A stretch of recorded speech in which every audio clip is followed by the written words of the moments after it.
Hi there, welcome you.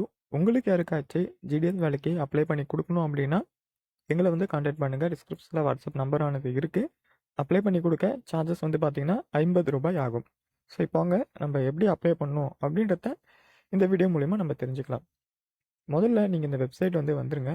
வந்த உடனே registration அப்படின்னு இருக்கும், அதை வந்து கிளிக் பண்ணுங்கள். மேலே பார்த்தீங்கன்னா இருக்குது பார்த்தீங்களா, லைனாக கொடுத்துருக்காங்க பாருங்கள், நோட்டிஃபிகேஷன் ரிஜிஸ்ட்ரேஷன் ஸ்டெப் 1 ரிஜிஸ்ட்ரேஷன்றதை கிளிக் பண்ணிட்ட உடனே இங்கே ரிஜிஸ்ட்ரேஷன் அப்படின்னு கேட்கும், அதை வந்து கிளிக் பண்ணுங்கள். கிளிக் பண்ண உடனே நெக்ஸ்ட் பேஜ் இப்படி தான் இருக்கும். இந்த பேஜில் பார்த்தீங்கன்னா நீங்கள் அதுக்கு முன்னாடி நோட் பண்ண வேண்டியது, வெப்சைட்டில் வரும்போது மேலே 3 டாட் இருக்கு இல்லையா, நீங்கள் இந்த மாதிரி ப்ரௌசரில் வரும்போது மேலே 3 டாட் இருக்கும், அதை கிளிக் பண்ணி இந்த மாதிரி டெஸ்க்டாப் சைட்டுன்றது டிக் சிம்பிளில் இருக்கான்னு பாருங்கள். அப்படி டிக் சிம்பிள் இல்லாத வெறும் பாக்ஸ் அந்த மாதிரி இருந்துச்சுன்னா, ஆன் ஆகாத இருந்துச்சுன்னா அதை ஆன் பண்ணிங்க. ஓகே, இப்போ நம்ம பார்த்தீங்கன்னா உங்களோட மொபைல் நம்பர் என்டர் பண்ணுங்கள். என்டர் பண்ணிவிட்டு வேலிடேட் மொபைல் நம்பர் அப்படின்னு வந்து கொடுங்க. ஓடிபி வரும், என்டர் பண்ணிங்க. அதேமாதிரி இமெயில் ஐடி கொடுங்க, வேலிடேட் இமெயில்னு கொடுங்க. உங்கள் இமெயில் ஐடிக்கு ஓடிபி ஆனது வந்திருக்கும், என்டர் பண்ணிங்க.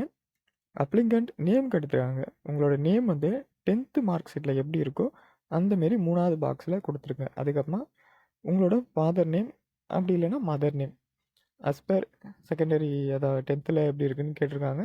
இல்லைனா நீங்கள் நார்மலாக வந்து கொடுத்துக்கலாம், என்ன பேரோ அதை நீங்கள் கொடுத்துக்கலாம். உங்களோட டேட் ஆஃப் பர்த் கொடுத்துட்டு உங்களோட ஜெண்டர் என்னன்றதை கொடுத்துங்க, மேல் ஃபீமேல் அப்படின்றத கொடுத்துங்க. அதுக்கப்புறம் கம்யூனிட்டி வந்து செலக்ட் பண்ணிங்க.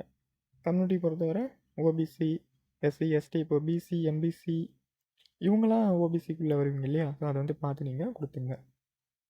அடுத்தபடியாக பார்த்தீங்கன்னா circle in which secondary school pass, நம்ம வந்து தமிழ்நாட்டில் வருவோம், இது தள்ளிங்கன்னா இங்கே தமிழ்நாடு இருக்கும், தமிழ்நாடு வந்து கிளிக் பண்ணிங்க. அடுத்து இயர் ஆஃப் பாஸிங், எந்த வருடம் நீங்கள் பாஸ் ஆனீங்க அப்படின்றத கிளியராக வந்து கொடுத்துங்க. எந்த வருடம் எக்ஸாம் எழுதி பாஸ் ஆனீங்க அந்த வருடத்தை கிளியராக கொடுத்துங்க, மார்க் ஷீட்டில் வந்து இருக்கும். அதுக்கப்புறமா இந்த இடத்துல கேப்சா கொடுத்துருக்காங்க பார்த்தீங்களா, 2 கேபிட்டல் சி 9 கேபிட்டல் இசட் இ அப்படின்னு கொடுத்துருக்காங்க இல்லையா, அதை வந்து இந்த இடத்துல என்டர் பண்ணிவிட்டு சப்மிட்ன்றதை கிளிக் பண்ணுங்கள். ஒரு ஆள் உங்களுக்கு இது எதனா புரியல அப்படின்னா இங்கே ஒரு மாதிரி ரவுண்ட் சிம்பிள் கொடுத்துருக்காங்க இல்லையா, ப்ளூ அண்ட் ஒயிட்டில், அதை நீங்கள் கிளிக் பண்ணிங்கன்னா கேப்சா வந்து மாறும். ஸோ கேப்சா மாறும், ஆனால் நீங்கள் என்டர் பண்ண டீட்டெயிலும் வந்து போக வாய்ப்பு இருக்குது. ஓகேவா, அது முதல்லேருந்து தான் என்டர் பண்ணுற மாதிரி இருக்கும். ஸோ அதனால் கேப்சா முதல்ல உங்களுக்கு புரிகிற மாரி இருக்கான்னு பார்த்துங்க. அப்படி புரிகிற மாரி இல்லைன்னா வேறு கேப்சா வந்து மாற்றிங்க. அதை இந்த ப்ளூ அந்த ஒயிட் அந்த ஏரோ இதை கிளிக் பண்ணால் வேறு கேப்சா மாறும். மாற்ற உடனே நீங்கள் ஃபில் பண்ணிவிட்டு சப்மிட் ஆனது கொடுத்துக்கலாம். சப்மிட் கொடுத்த அப்புறம் இது போல் காமிக்கும், ஃபஸ்ட் ஸ்டேஜ் ஆஃப் ரிஜிஸ்ட்ரேஷன் வந்து கம்ப்ளீட் ஆகிடுச்சு, ஓகே கொடுத்து கண்டினியூ பண்ணுங்கள் அப்படின்னு கேட்கும். ஓகேன்றத கொடுங்க.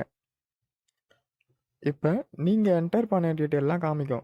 ரிஜிஸ்ட்ரேஷனில் நீங்கள் என்டர் பண்ணியிருந்தீங்களா, உங்கள் நேம், உங்கள் அப்பா name, date of birth, gender, community, 10th எந்த டிஸ்ட்ரிக்ட் நீங்கள், அதாவது எந்த ஸ்டேட் நீங்கள், மற்றும் வந்து எந்த வருடம் பாஸ் ஆனீங்க.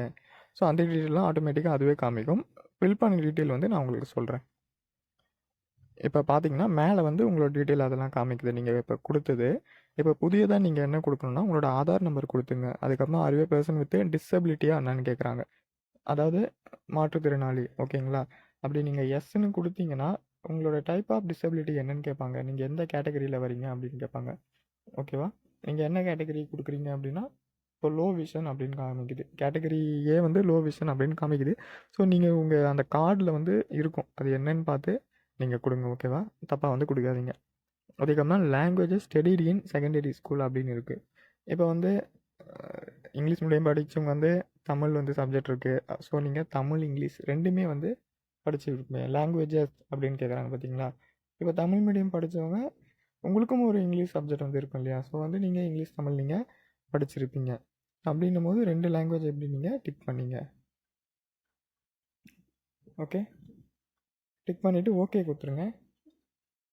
தமிழ் டிக் பண்ணிவிட்டோம் நம்ம, அடுத்தபடியாக இங்கிலீஷ் டிக் பண்ணிவிட்டு ஓகே அப்படின்றத கொடுத்துட்றோம். ஆட் பண்ணியாச்சா?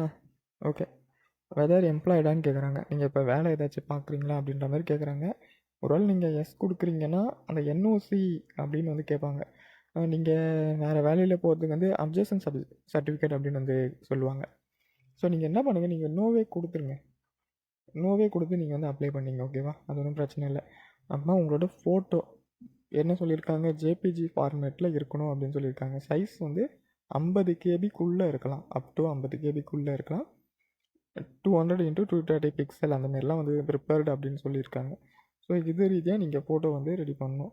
அதுக்கப்புறமா உங்களோட சிக்னேச்சர் வந்து ஒரு வெள்ளை பேப்பரில் சைன் போட்டுங்க, ப்ளூவோ பிளாக்கோ போட்டுங்க, ஓகேவா? போட்டுட்டு அதை அப்லோட் பண்ணி சப்மிட் ஆனது பண்ணணும். சைன் பொறுத்தவரை 20 கேபிக்குள்ளே இருக்கணும் அப்படின்னு சொல்லியிருக்காங்க. நீங்கள் அந்த டீட்டெயிலாம் கொடுத்துட்டு சப்மிட் பண்ண உடனே உங்களுக்கு இது போல் மெசேஜ் வந்திருக்கும். டியர் கேண்டிடேட், ரெஜிஸ்ட்ரேஷன் வந்து கம்ப்ளீட் ஆகிடுச்சு, உங்களோட ரெஜிஸ்ட்ரேஷன் நம்பர் அப்படின்னு வந்திருக்கும். அதுக்கப்புறமா கண்டினியூ டு அப்ளை அப்படின்றத நீங்கள் கிளிக் பண்ணிக்கலாம். உங்களுக்கு நார்மல் மெசேஜ்லேயும் அந்த ரெஜிஸ்ட்ரேஷன் நம்பர் ஆனது வந்திருக்கும். நம்பரை நீங்கள் கொடுத்துருப்பீங்க இல்லையா, அது கண்டிப்பாக வந்திருக்கும். ஸோ நீங்கள் நம்பரை இப்போ நீங்கள் நோட் பண்ணி வைக்கல அப்படின்னா அந்த நார்மல் மெசேஜில் வந்திருக்கும். அந்த நம்பரை கொஞ்சம் நோட் பண்ணி வச்சுங்க. இப்போ நம்ம கண்டினியூ டு அப்படின்றத கொடுத்துக்கலாம். நெக்ஸ்ட் பேஜில் பார்த்தோன்னா நம்ம வந்து இது போல் தமிழ்நாடு அப்படின்றத சர்க்கிள் அப்ளைங் தமிழ்நாடு அப்படின்றத கிளிக் பண்ணி சப்மிட் பண்ணணும். சப்மிட் பண்ணிவிட்டு அப்ளிகேஷன் ஃபார்ம் வரும். அப்புறமா நம்ம ப்ரிஃபரன்ஸ் கொடுக்கணும். அவ்வளோதான், ரொம்ப சிம்பிளாக தான் இருக்கும். நான் உங்களுக்கு சொல்கிறேன். சப்மிட் கொடுத்த உடனே ஓடிபி ஆனது வந்திருக்கும் நீங்கள் கொடுத்த நம்பருக்கு. இப்போ ஓகே வந்து கொடுத்துங்க. பார்த்தீங்கன்னா நம்ம ஓடிபி ஆனது என்டர் பண்ணிட்டோம். கேப்சா கொடுத்துருக்க கேப்சா என்டர் பண்ணிட்டோம். இப்போ நெக்ஸ்ட் அப்படின்றத கிளிக் பண்ணிக்கலாம். உங்களோட அட்ரஸ் ஆனது என்டர் பண்ணிங்க. கம்யூனிகேஷன் அட்ரஸ்னு லெஃப்ட் சைடில் இருக்கா? அது எப்படின்னா உங்களுக்கு ஒரு கொரியர் அனுப்புகிறாங்கன்னு வச்சுங்களேன். அந்த கொரியர் வந்து உங்களை ரீச் பண்ணணும். ஸோ நீங்கள் எந்த அட்ரஸில் இருக்கீங்களோ அப்போ தானே உங்களை வந்து ரீச் பண்ணணும். ஸோ அப்படின்னும் போது இப்போ நீங்கள் எந்த அட்ரஸில் இருக்கீங்களோ அந்த அட்ரஸ் வந்து கொடுங்க. நீங்கள் இப்போ ஏதோ பொருள் ரிசீவ் பண்ணணும் அப்படின்னா, இப்போ மீஷோலாம் நம்ம ஆர்டர் பண்ணுறோம் அப்படின்னா நம்ம அட்ரஸ் கொடுப்போம் இல்லையா, வீட்டு அட்ரஸ் நம்ம எங்கே இருக்குமோ அந்த அட்ரஸை கொடுத்துருங்க. நீங்கள் இருக்கிற அட்ரஸும் உங்களோட நிரந்தர அட்ரஸும் சேம் தான். எனக்கு 2 அட்ரஸ்லாம் எங்கேயும் இல்லை, நான் இடத்த விட்டு மாறிலாம் எங்கேயும் இல்லை, ரெண்டுமே சேம் அப்படின்னா இந்த சேமஸ் கம்யூனிகேஷன் அட்ரஸ்னு இருக்கு இல்லையா, அதை வந்து நீங்கள் டிக் பண்ணிடணும். லெஃப்ட் சைடில் அட்ரஸை கொடுத்துட்றீங்க. கொடுத்துட்டு இதே அட்ரஸ் தான் என்னோடய நிரந்தர அட்ரஸும் இங்கே தான் அப்படின்னா நீங்கள் ரைட் சைடு வந்து கொடுத்துடணும். இப்போ எக்ஸாம்பிளுக்கு அது கொஞ்சம் இதில் எல்லாம் கன்ஃபியூஸ் ஆகுறீங்க, அதுக்காக கொஞ்சம் நான் சொல்லிடுறேன், டைம் ஆகும், அட்ஜஸ்ட் பண்ணிங்க. என்னென்னா இப்போ நீங்கள் வீட்டில் வந்து இருக்கீங்க. இப்போ நீங்கள் இன்னொரு இடத்துக்கு வேலைக்கு போகிறீங்க. வேலைக்கு போய் இன்னொரு இடத்துல தங்கி தான் வேலை செய்கிறீங்க அப்படின்னு வச்சுங்களேன். அப்போ நீங்கள் என்ன பண்ணணும், அந்த தங்கி வேலை செய்கிறீங்களா அந்த அட்ரஸை தான் இந்த கம்யூனிகேஷன் அட்ரஸ் லெஃப்ட் சைடில் வந்து கொடுக்கணும். உங்களோட பெர்மனெண்ட் அட்ரஸில் என்ன கொடுக்கணும்னா உங்களோட வீட்டு அட்ரஸ் கொடுக்கணும். ஓகே, எல்லாம் புரிஞ்சிருக்கும்னு நினைக்கிறேன். ஸோ நம்ம அடுத்து பார்க்கலாம். அடுத்து பார்த்தீங்கன்னா ஸ்டேட் போர்டு என்ன அப்படின்றத கேட்குறாங்க. நம்ம அதை பார்த்து செலக்ட் ஆனது பண்ணிக்கலாம். State board of school examination Tamil Nadu with optional language from March. Okay, 2016 அப்புறமா வந்து optional language without optional from March. Optional language வச்சு நீங்கள் படிச்சிருப்பீங்க, அப்படி இல்லைனா ஆப்ஷனல் லாங்குவேஜ் இல்லாமல் நீங்கள் படிச்சிருப்பீங்க, ஓகேவா? ஸோ அப்படி இருந்துச்சுன்னா, உங்களுக்கு ஆப்ஷனல் லாங்குவேஜ் இருந்துச்சுன்னா அதை கிளிக் பண்ணுங்கள். Without optional language from March 2016 அப்படி இருந்துச்சுன்னா இதை நீங்கள் செலக்ட் பண்ணிங்க, ஓகே? ஸோ இங்கே குழப்பிக்க எதுவும் இல்லை. வித்தவுட் ஆப்ஷனல் லாங்குவேஜ் அப்படின்றத நான் செலக்ட் பண்ணிக்கிறேன். இப்போ நம்ம தமிழ்நாடு ஸ்டேட் போர்டு, ஓகேவா? அப்படின்னும் போது நமக்கு மார்க்ஸ் அப்படி தான் இருக்க போகுது, மார்க்ஸ் டைப்பில் தான் இருக்க போகுது. இங்கிலீஷில் என்ன மார்க்கு அப்படின்றத கொடுத்துங்க. அதுக்கப்புறமா மேக்ஸு இங்கே வந்து நம்ம தமிழ் செலக்ட் பண்ணிக்கலாம். இந்த இடத்துல நம்ம தமிழ் செலக்ட் பண்ணிக்கலாம். இங்கிலீஷ் என்ன மார்க் கொடுத்துங்க, தமிழில் என்ன மார்க்ஸ் கொடுத்துங்க. மேக்ஸு, சயின்ஸில் தியரியில் 75 என்ன மார்க்கு, சயின்ஸில் ப்ராக்டிக்கலில் என்ன மார்க்கு, சோசியல் சயின்ஸ் என்ன மார்க்குன்னு கொடுத்துட்டு கண்டினியூ கொடுங்க. சேவ் அண்ட் கண்டினியூ கொடுக்கும்போது இது போல் வந்து கேட்கும், நீங்கள் கொடுத்த இன்ஃபர்மேஷன் கரெக்டாக, அதாவது மார்க் கரெக்டாக. Are you sure want to save and continue. Once you click and save and continue data enter cannot be modified. இதை வந்து எடிட் பண்ண முடியாது அப்படின்றாங்க. மார்க் வந்து எடிட் பண்ண முடியாதுங்க. அட்ரஸும் வந்து இருக்குது. ஸோ அட்ரஸும் வந்து இந்த பேஜில் தான் இருக்குது. அட்ரஸு மார்க் நம்ம இந்த பேஜில் கொடுத்துருக்கோம். இந்த பேஜில் இது போல் இன்ஃபர்மேஷன் வந்து தெரிவிக்கிறாங்க. எடிட் பண்ண முடியாது அப்படின்னாமே தெரிவிக்கிறாங்க. கரெக்டாக பார்த்து கொடுத்துங்க. இப்போ ஓகேன்றதை கொடுத்துக்கலாம். நெக்ஸ்ட் பேஜில் நீங்கள் சில டிவிஷன் அப்ளைங் ஃபார் அப்படின்னு இருக்கும். நீங்கள் வந்து எங்கே அப்ளை பண்ண போகிறீங்க, சென்னையா இல்லை அது போல் ஊர் பேர் இருக்கும். நீங்கள் நோட்டிஃபிகேஷன்லேயே பாருங்கள். இந்த இடத்துல நீங்கள் ஊர் பேர் வந்து நீங்கள் பார்த்துக்கலாம், தள்ளி தள்ளி பார்த்துக்கலாம், ஓகேவா? நான் இப்போ வந்து செங்கல்பட்டு அப்படின்னு வந்து கொடுக்குறேன், செங்கல்பட்டு டிவிஷன் அப்படின்னு வந்து கொடுக்குறேன். கொடுத்துட்டு ப்ரிஃபரன்ஸ் வந்து கொடுக்குற மாதிரி இருக்கும். இதுதான் ரொம்ப ரொம்ப முக்கியம்.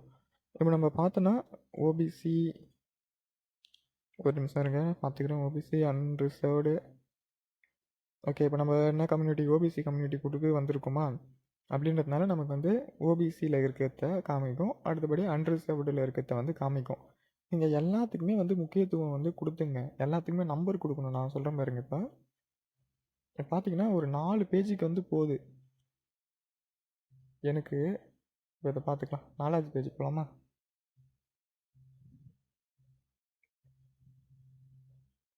4வது பேஜ் வந்துட்டேன். 4வது பேஜில் இங்கே திருப்பூருன்னு இருக்கா? சும்மா எக்ஸாம்பிளுக்கு சொல்கிறேன். திருப்பூருன்னு இருக்குது. அது அன்ரிசர்வ்டில் இருக்குது. அது யார் வேணாலும் போட்டி போடலாம். அன்ரிசர்வ்டில் இருக்குது. ஓபிசியில் நீங்கள் ஓபிசி கொடுத்து வரீங்க அப்படின்னா நீங்கள் ஓபிசிக்கு ப்ரிஃபரன்ஸ் முதல்ல கொடுக்கறது ரொம்ப நல்லது. பட் என்ன தான் இருந்தாலும் நீங்கள் ஒரு ஊர் எதிர்பார்ப்பீங்க பார்த்தீங்களா? அந்த ஊர் இப்போ நான் வந்து திருப்பூரில் தான் எதிர்பார்க்குறேன்னு வச்சுங்களேன். அந்த ஊர் எனக்கு அன்ரிசர்வ்டில் இருக்குது. இருந்தாலும் பரவாயில்ல அப்படின்னு என்டர் ப்ரிஃபரன்ஸ் அப்படின்னு இருக்குது பார்த்தீங்களா? அந்த பாக்ஸை கிளிக் பண்ணி நான் 1 அப்படின்றத கொடுத்துக்கிறேன்.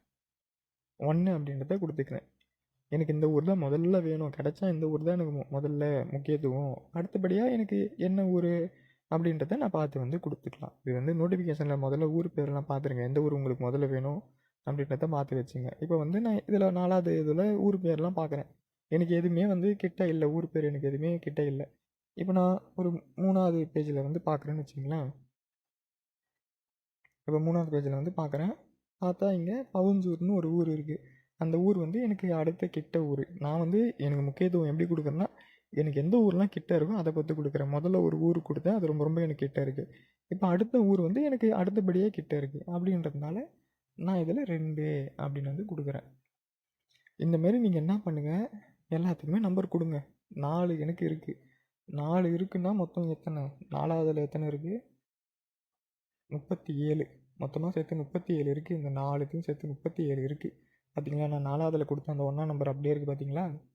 இந்தமாரி எல்லாத்துக்கும் தயவுசெய்து நம்பர் வந்து கொடுத்துருங்க.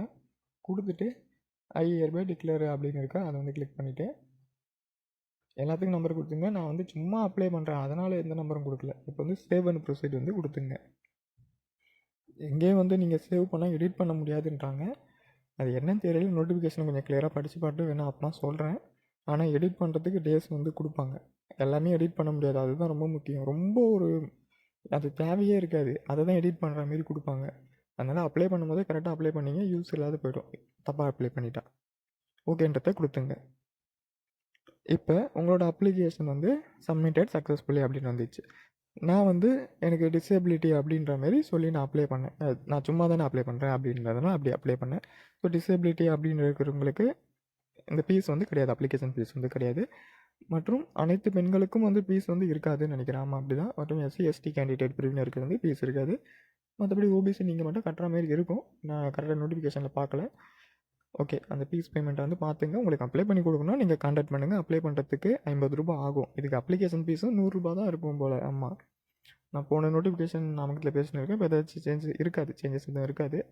ஓகேவா? ஸோ எல்லோரும் வந்து மஸ்ட்டு அப்ளை பண்ணுங்கள். அப்ளை பண்ணி கொடுக்கணுன்னா கண்டிப்பாக கான்டாக்ட் பண்ணுங்கள். நான் உங்களுக்கு அப்ளை பண்ணி தரேன். ஏதாச்சும் டவுட் இருந்தாலும் கமெண்ட் செக்ஷனில் தெரிவிங்க. Okay, thank you.